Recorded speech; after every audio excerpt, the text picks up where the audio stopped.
What's up, my beautiful wolves, and welcome to Luna Wolf Healing, a wolf pack on a journey onto soul awakening. And in today's video, we're getting comfy, we're getting cozy. We are going to have a little bit of a story time. So in today's video, I'm actually going to be sharing with you guys a little bit more about my personal experiences and my personal story when it comes to trauma, mental health, addiction, all of that jazz, and kind of just giving you guys a little bit more insight on my personal story and kind of how I came into this realm of healing work and all that jazz. So, point here, I'm going to put this at the beginning of the video that there is trigger warnings. There's going to be trigger warnings in this video. There's going to be mention of sexual assault, sexual abuse, molestation, child abuse, neglect, addiction, mental health, anxiety, and depression, cutting, suicidal ideation. Can't talk this morning. Yeah, there's a lot of trigger warnings happening in this video, so just be prepared. Maybe if you feel like you're not in a safe space yet to kind of hear of other people's experiences, please feel free to skip this week's video. I won't be heartbroken. I understand. So that's that. Let's get started. So I guess for a starting point, and forgive me, it's going to be a wonky video. It's totally unscripted. I haven't planned, I didn't plan this out. I just wanted to speak from my heart and speak from my authentic voice. So it's also a little bit of a hard topic, so please forgive me if it's a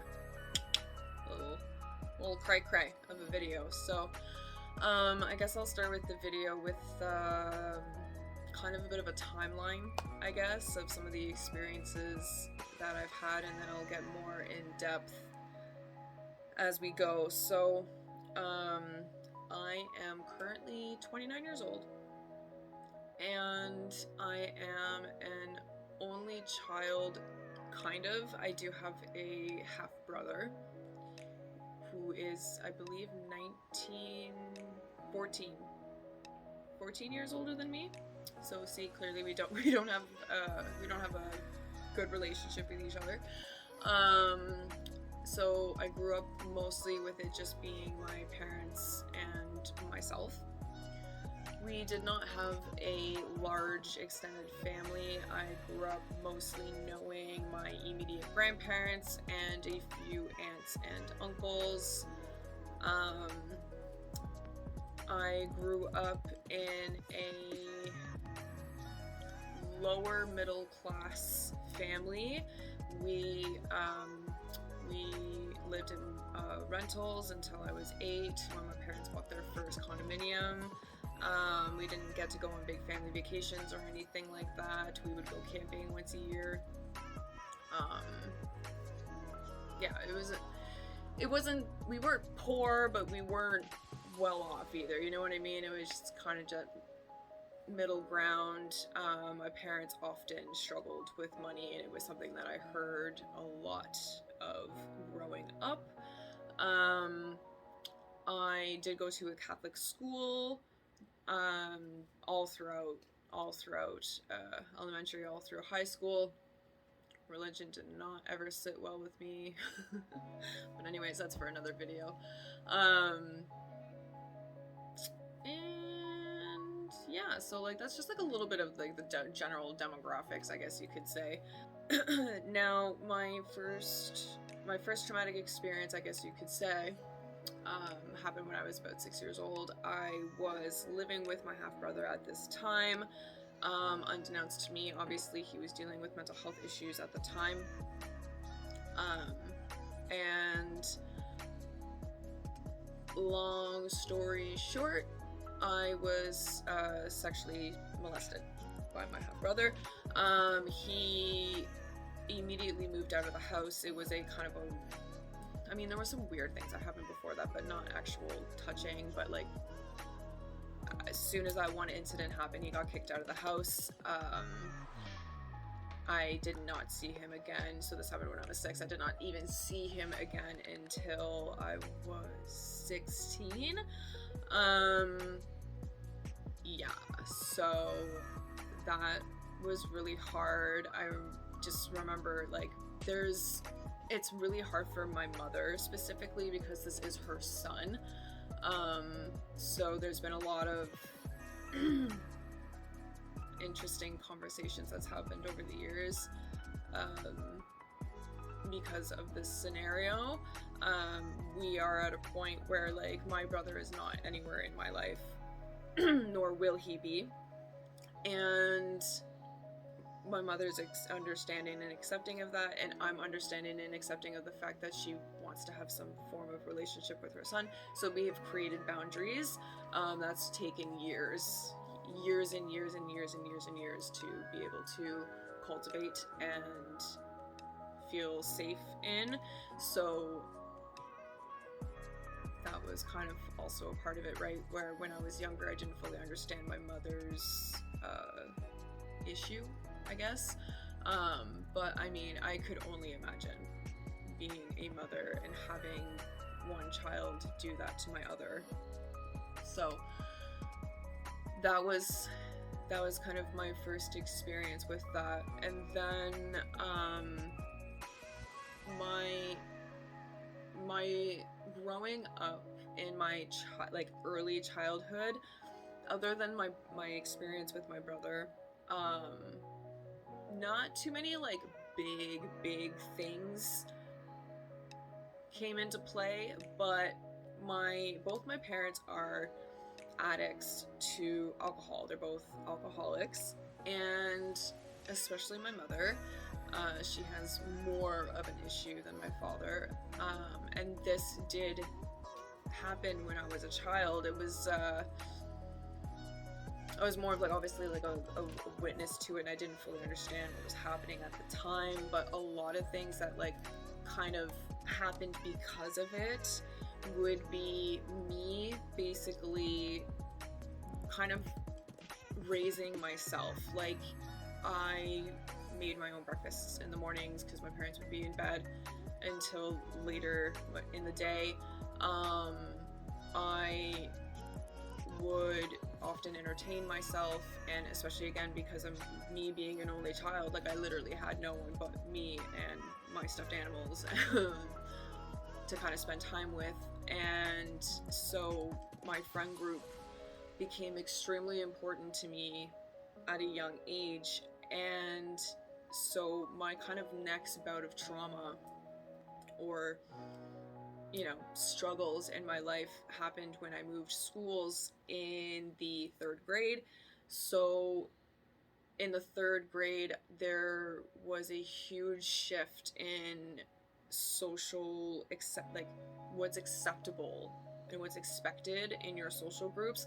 So like when I was in my older school, I will be completely honest with you guys, because I loved dogs so much and I wanted a dog so badly, but my parents wouldn't get me a dog. I often pretended like I was a dog, and like it was a game that me and my friends would often play. Instead of playing house, it was like playing dogs, but we would have a mother dog and a father dog and a baby dog, and we'd all be dogs and a family, all this stuff. Anyways, I moved schools and tried to play this game with my new friends, and I, got called a baby and was mocked and laughed at and ridiculed first day of school. So I immediately then started learning how to mask, and started like this was the pivotal point when I started to observe other people and how they behaved, and I would mirror it in order to protect myself and to feel accepted and belonging in these social groups, right? Things were fine until about the 5th grade, when a family of daughters, holy shit, a family of daughters moved into my street, and the two youngest daughters were just ruthless. Like, children are lovely beings, but they are also massive a-holes. Like, so mean. They're so mean sometimes, and you know, working with kids, it still happens to this day. I don't fully understand it, but these girls, literally, we didn't even go to the same school. We just lived on the same street, had the same bus stop, and was waiting at the bus stop at the same times every single day. And literally, guys, this was the point when suicide crossed my brain, because every single day I got mocked, ridiculed, pushed around, and told I wasn't good enough, told that I was ugly, why are you alive, you're a waste of breath, all of these things. Like, they made fun of my appearance, they made fun of how I acted, they made fun of how I spoke, how I dressed, everything. For 365 days got mocked and ridiculed, and I spent every single day crying because of these girls, and just because of the mean. They were so mean, just so mean, and I never did anything to like start this from happening, so it was hard. It was really hard for me to like move through that, and just, you know, thank God they were only living on that street for 1 year. Like, that was something that I think the family was like a military family. Maybe that's why these girls were so mean, because they never had solid friendships. I don't know, but they moved, thank God, and nothing too crazy was happening in grade 6 for me. But then again, in grade 7, you move from, you know, elementary school to middle school, and again, that huge shift in social expectations and social acceptance and all that crazy stuff, right? So like, again, I was just like grade 5, grade 7, grade 8, bullied so badly. By the time I hit grade 8, I started cutting, there was a few times where I took pills to try to, you know, peace out. And like, at this point, it was a lot of boys, and a lot of these boys were making huge rumors about me, and in a very sexual manner. And as someone who was abused by their very brother in the past, I was so like sheltered and innocent. By this point in grade 7 and grade 8, I've never even like kissed a boy. But yet these boys were making rumors that I was getting pig roasted in the bathroom, and you know, that I stuffed my bra and like, you know, give oral sex and all of these things. And I'm literally 13 years old who's never done any of these things. So I was like, what is happening? Yeah.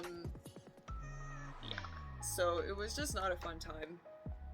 And I spent a lot of time very depressed, very alone, very isolated, confused. I was starting to believe that I am not meant to be here, and that I was just a waste of space. Excuse me. And so really, this is when, like, I mean, depression already started. Like, depression started in grade 5. But it was a huge, like, grade 7, grade 8 was hard, and it's hard for a lot of people. I know this, like, speaking with clients, friends. I did not know how to honestly stand up for myself at this point. I would see my parents fighting a lot, so like, and like my mom versus my dad, okay, like, and my dad has a big loud voice, I've witnessed him punch holes in the wall, and I've witnessed my mom leave the house in a rage. And so I did not know how to safely stand up for myself at this time. I literally thought if I was going to do anything, I'm putting more of a target on my back. So I kind of spent a lot of this time in silence.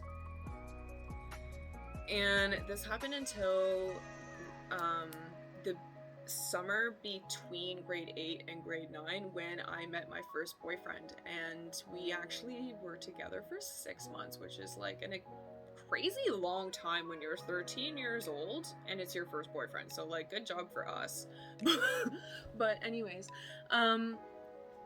he witnessed some people like making fun of me and stuff like that, and he tore them in a new butthole, and the bullying started to stop. And he basically taught me how to stand up for myself, but it still wasn't in a very healthy, self-regulated type way. It was a very aggressive power struggle, power control type way, right? So I literally tell a lot of people know this about me. If you are in my life, it's like, this is when the bitch side of me was birthed and came into being, and a whole other side of me came out, and it was a double-edged sword. This new side of me that came out was a double-edged sword, because yeah, I was standing up for myself, and people started to stop targeting me, but I was also mean, rude, in people's faces, confrontational, a bitch, quite frankly. And I was in that certain crowd, right? That crowd of people who are loud and rebellious and kind of like this to the world, right? And so that kind of group gets into drugs and alcohol at quite an early age, and so I definitely followed suit with that, and I had easy access to alcohol, drugs, and cigarettes because they were all in my own house. So I started drinking and smoking weed and cigarettes by the time I was 13, 14. I started doing cocaine by the time I was 15, and I was into meth by the time I was 20. So I was also doing speed, MDMA, a bunch of other, fun drugs. Not really, don't do them, kids, honestly. It's gonna slow your life down. But I started obviously dealing with the drugs and the alcohol, and just kind of living in that world where you're friends with drug dealers, and there's crazy things happen when you're in that world. Crazy, unsafe things happen when you're in this world, and especially if you're a female. So I was physically assaulted and beaten by exes, by boyfriends, and I have been sexually assaulted a couple of times. Some of them I don't remember because of the drugs that were involved. I dropped out of high school twice, managed to graduate still on time. That was a blessing because of some of the teachers that I had on my side at that time. I got kicked out of my house by the time I was 16, and couch hopping. I was beaten up by my parents in the smoker's pit of my school, and had the opportunity to even charge them with assault. I did not go down that route. And yeah, that was a lot of my adolescence. There was a lot of conflict, a lot of instability, a lot of feeling of like unsafe. I had to be tough. I had to be aggressive in a lot of situations, and that's kind of how I had to live my life for a while. And I truly, like, having, like, I was literally not sober for so many years of my life. I lost touch to who I was and to who I want to be and the path that I want to go down and everything like that. So when I was 21, I moved out to Alberta with a boyfriend, and it was super exciting. It was I felt so free. I was moving out of my parents' house. I was moving out of my hometown and kind of, you know, moving away. And I was very, very excited about it. It's just the only issue is that, again, the people that I surrounded myself with were addicts and meth addicts. So we just, you know, jumped that bar a little bit when it came to drugs. So I got heavier and heavier and heavier into hard drugs at this time. But exploring and having fun and spending way too much money. So I moved back home. I had to move back home. And I made the decision to move back home for multiple reasons, but one of the main reasons that I decided to move back home, quite honestly, was the fact that my grandparents were getting older, and I already hadn't seen them for like 3 years. So I wanted to spend time with them before the inevitable, right? So I moved back home, and I get a new job. This new job was awful. This is when workplace trauma, I realized it was a thing because I was experiencing it. Again, being targeted, bullied, and even wrongfully dismissed. And it took me, there's still parts of me that's working through the PTSD. Working for that job, it hindered me in the last job that I just had, and it's honestly one of the main reasons why I've decided to start working for myself, because multiple reasons, but again, working for yourself, you know, you get to pick and choose who you surround yourself with in your day-to-day. I get to choose who works with me. I get to choose who works for me. I get to choose who I allow into my work life. And that was kind of one of the other big things when it came to healing myself, was I can't keep putting myself in these toxic environments, and that includes the workplace. So that was that. Now in 2017, one of my really good friends passed away from a drug overdose / suicide, and it was a huge wake-up call for me, and it was the ending of 2017 that happened. So 2018, beginning of 2018, I got sexually assaulted, again with the involvement of drugs and alcohol. By the time May rolled around, I met the love of my life. I'm with him still to this day. He himself had been dealing with addiction, and he himself had already started the process of getting clean. He was already clean for 5 months at this point when we reconnected with each other, because yes, we have met each other before in the past. So we reconnected with each other, and I was still so fucked up in the head from the assault, the sexual assault that I have experienced a few months before.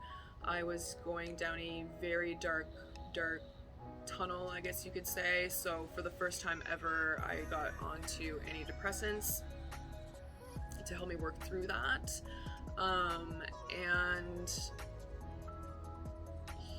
I had to learn something the hard way, and that's do not take antidepressants if you're still heavily drinking alcohol.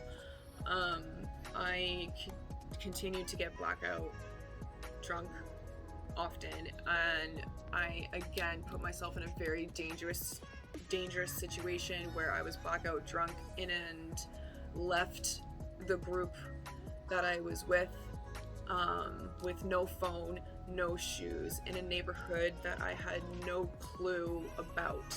Like I wasn't near my own house. This wasn't my own neighborhood. I was somewhere that I didn't recognize and I didn't know. Late at night, blackout drunk. I woke up not knowing where I was. My feet were bloody and I was holding a stick, you know, because a stick will protect you. The love of my life found me somehow, bless his soul, and from that moment on I decided to get sober. So I got sober, and that was the beginning of my self-development journey. That was the beginning of my healing journey. I did so much counseling and therapy throughout my life, but it wasn't until I had a place where I was safe. So my partner and I got our house together, and having someone who unconditionally supported me and gave me a safe place, did I feel safe to start taking care of myself. So that is kind of like my story, and there's a lot of stuff in there, but I've kind of gone through it all. When it comes to, I mean, I've dealt with sexual abuse, I've dealt with physical, mental, emotional, toxic families, addiction, all of that jazz. And it wasn't until I made the decision that I need to get better for the betterment of myself, for those around me, and for my future. And actually taking those action steps did my life start to change. It wasn't until I took myself out of the environment that was causing a lot of these issues did I be able to even become aware of the severity of the work that I needed to do on myself. So that's kind of my action step for you guys today after this video is I want you guys to really take a look at where you're at in life right now and who you want to become. Okay, and what are some of those healing steps that you need to take? Be honest with yourself. Be completely vulnerable with yourself, because listen guys, if you can't be radically honest and vulnerable with yourself, who can you be? Right? So this is your invitation to just really like feel it. Allow yourself to feel it. It sucks, I know, but allow yourself to feel it, to accept it, to become aware of it, and then decide to take back control and decide on what that looks like for you. And that's it for today, guys. Make sure to check out the last little bit of my video for today's card pull. I am open for one-to-one coaching. The link is in the description. You can also leave a comment. I'm also over on Instagram at Luna Wolf Healing. Please send me a DM. I would love to hear from you guys. And thank you so much for giving me this space to kind of share my story with you guys and to open up and be vulnerable and to allow you to kind of see into my world. I absolutely love you guys. Ciao. All right, and so for today's card pull, we are going to use the Rose Oracle deck by Rebecca Campbell. Let's see what Spirit has for you today.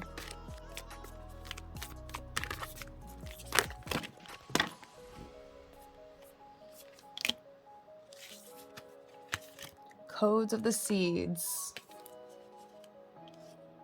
The blueprint is within you.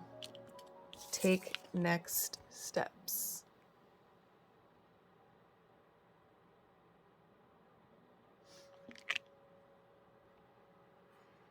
Seeds come in knowing exactly what to do.